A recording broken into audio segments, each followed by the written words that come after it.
Praise the Lord. எபிரேயருக்கு எழுதின நிருபம் 12ஆம் அதிகாரம். ஆகையால் மேகம் போன்ற இத்தனை திரளான சாட்சிகள் நம்மை சூழ்ந்து கொண்டிருக்க, பாரமான யாவற்றையும் நம்மை சுற்றி நெருங்கி நிற்கிற பாவத்தையும் தள்ளிவிட்டு, விசுவாசத்தை துவக்குகிறவரும் முடிக்கிறவருமாயிருக்கிற இயேசுவை நோக்கி நமக்கு நியமித்திருக்கிற ஓட்டத்தில் பொறுமையோடே ஓடக்கடவோம். அவர் தமக்கு முன் வைத்திருந்த சந்தோஷத்தின் பொருட்டு அவமானத்தை எண்ணாமல் சிலுவையை சகித்து தேவனுடைய சிங்காசனத்தின் வலது பார்சத்தில் வீற்றிருக்கிறார். ஆகையால் நீங்கள் இளைப்புள்ளவர்களாய் உங்கள் ஆத்துமாக்களில் சோர்ந்து போகாதபடிக்கு தமக்கு விரோதமாய் பாவிகளால் செய்யப்பட்ட இவ்விதமான விபரீதங்களை சகித்த அவரையே நினைத்து கொள்ளுங்கள். பாவத்திற்கு விரோதமாய் போராடுகிறதில் இரத்தம் சிந்தப்படத்தக்கதாக நீங்கள் இன்னும் எதிர்த்து நிற்கவில்லையே. அன்றியும் என் மகனே, கர்த்தருடைய சிட்சையை அற்பமாக எண்ணாதே. அவரால் கடிந்து கொள்ளப்படும் போது சோர்ந்து போகாதே. கர்த்தர் எவனிடத்தில் அன்பு கூறுகிறாரோ அவனை அவர் சிட்சித்து தாம் சேர்த்து கொள்ளுகிற எந்த மகனையும் தண்டிக்கிறார் என்று பிள்ளைகளுக்கு சொல்லுகிறது போல உங்களுக்கு சொல்லியிருக்கிற புத்திமதியை மறந்தீர்கள். நீங்கள் சிட்சையை சகிக்கிறவர்களாயிருந்தால் தேவன் உங்களை புத்திரராக எண்ணி நடத்துகிறார். தகப்பன் சிட்சியாத புத்திரன் உண்டோ? எல்லாருக்கும் கிடைக்கும் சிட்சை உங்களுக்கு கிடையாதிருந்தால் நீங்கள் புத்திரராயிராமல் வேசி பிள்ளைகளாய் இருப்பீர்களே. அன்றியும் நம்முடைய சரீரத்தின் தகப்பன்மார்கள் நம்மை சிட்சிக்கும் போது அவர்களுக்கு நாம் அஞ்சி நடந்திருக்க, நாம் பிழைக்கத்தக்கதாக ஆவிகளின் பிதாவுக்கு வெகு அதிகமாய் அடங்கி நடக்க வேண்டும் அல்லவா? அவர்கள் தங்களுக்கு நலமென்று தோன்றினபடி கொஞ்ச காலம் சிட்சித்தார்கள். இவரோ தம்முடைய பரிசுத்தத்துக்கு நாம் பங்குள்ளவர்கள் ஆகும் பொருட்டு நம்முடைய பிரயோஜனத்துக்காகவே நம்மை சிட்சிக்கிறார். எந்த சிட்சையும் தற்காலத்தில் சந்தோஷமாய் காணாமல் துக்கமாய் காணும். ஆகிலும் பிற்காலத்தில் அதில் பழகினவர்களுக்கு அது நீதியாகிய சமாதான பலனை தரும். ஆகையினால் நெகிழ்ந்த கைகளையும் தளர்ந்த முழங்கால்களையும் நீங்கள் திரும்ப நிமிர்த்தி, முடமாயிருக்கிறது பிசகி போகாமல் சொஸ்தமாகும்படிக்கு உங்கள் பாதங்களுக்கு வழிகளை செவ்வைப்படுத்துங்கள்.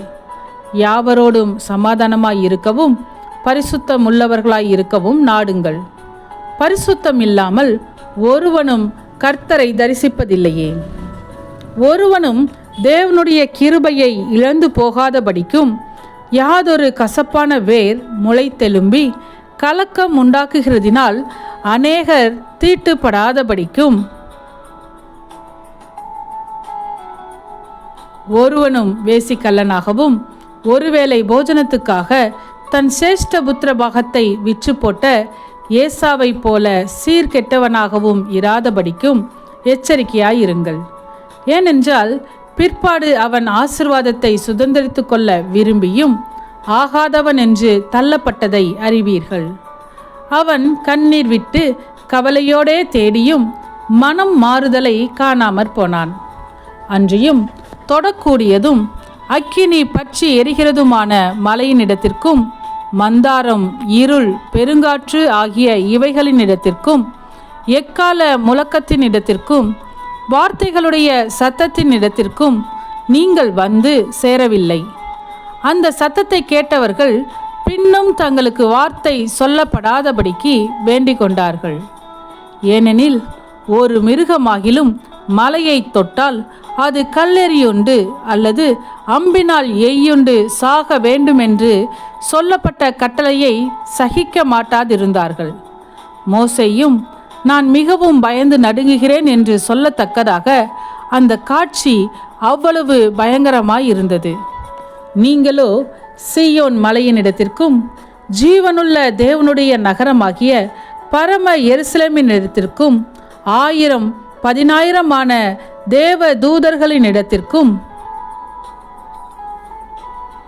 பரலோகத்தில் பேர் எழுதியிருக்கிற முதற் பேரானவர்களின் சர்வ சங்கமாகிய சபையினிடத்திற்கும் யாவருக்கும் நியாயாதிபதியாகிய தேவனிடத்திற்கும் பூரணராக்கப்பட்ட நீதிமான்களுடைய ஆவிகளினிடத்திற்கும் புது உடன்படிக்கையின் மத்தியஸ்தராகிய இயேசுவினிடத்திற்கும் ஆபேலினுடைய இரத்தம் பேசினதை பார்க்கிலும் நன்மையானவைகளை பேசுகிற இரத்தமாகிய தெளிக்கப்படும் இரத்தத்தின் இடத்திற்கும் வந்து சேர்ந்தீர்கள். பேசுகிறவர்களுக்கு நீங்கள் செவி கொடுக்க மாட்டோம் என்று விலகாதபடி எச்சரிக்கையாய் இருங்கள். ஏனெனில் பூமியிலே பேசினவருக்கு செவி கொடுக்க மாட்டோம் என்று விலகினவர்கள் தப்பி போகாமல் இருக்க, பரலோகத்திலிருந்து பேசுகிறவரை நாம் விட்டு விலகினால் எப்படி தப்பி போவோம்? அவருடைய சத்தம் அப்பொழுது பூமியை அசைய பண்ணிற்று. இன்னும் ஒரு தரம் நான் பூமியை மாத்திரமல்ல வானத்தையும் அசைய பண்ணுவேன் என்று இப்பொழுது வாக்குத்தத்தம் செய்திருக்கிறார். இன்னும் ஒரு தரம் என்கிற சொல்லானது அசையாதவைகள் நிலைத்திருக்கத்தக்கதாக அசை உள்ளவைகள் உண்டாக்கப்பட்டவைகள் போல் மாறிப்போம் என்பதை குறிக்கிறது. ஆதலால் அசைவில்லாத ராஜ்யத்தை பெறுகிறவர்களாகிய நாம் பயத்தோடும் பக்தியோடும் தேவனுக்கு பிரியமாய் ஆராதனை செய்யும்படி கிருபையை பற்றி கொள்ள கடவோம். நம்முடைய தேவன் பட்சிக்கிற அக்கினியாய் இருக்கிறாரே. ஆமென். சத்தியத்தையும் அறிவீர்கள், சத்தியம் உங்களை விடுதலையாக்கும். இந்த வசனத்தின்படி அநேகர் சத்தியத்தை அறிந்து விடுதலையாக்கப்பட இந்த சேனலை லைக் செய்யுங்கள், அநேகருக்கு ஷேர் பண்ணுங்கள். ஜீவ வார்த்தையை தினமும் கேட்க சப்ஸ்கிரைப் செய்யுங்கள்.